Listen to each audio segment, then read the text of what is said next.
In today's video, I'm going to teach you how to authorize and manage third-party access in Bank of America online and mobile banking.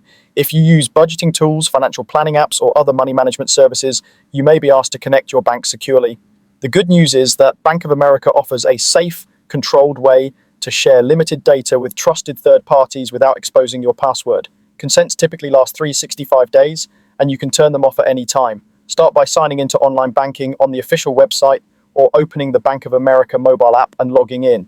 For the best experience, make sure your app is updated and that you're on a secure private connection. Once you're in, head to the security center.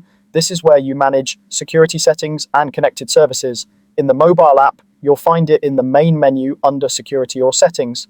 On the website, look for a similar security center option. Inside the security center, select third-party site access. This section consolidates everything related to apps and services that can access your account data. If you've connected services before, you'll see them listed here. If not, this is where you'll authorize your first connection.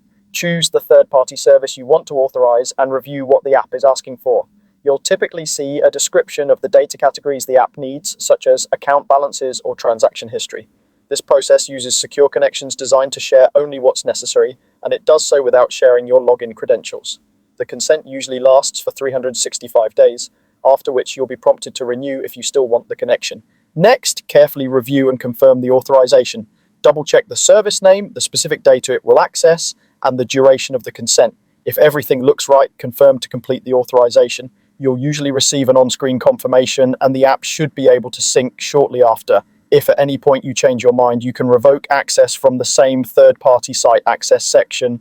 Simply locate the service and remove or disable its permission. Keep in mind that once you revoke access, the app will stop updating until you reauthorize it. It's a good practice to revisit this page periodically to review what's connected and remove anything you no longer use. That's it. You've safely authorized and learned how to manage third-party access in Bank of America, keeping control of your data while using the tools you prefer.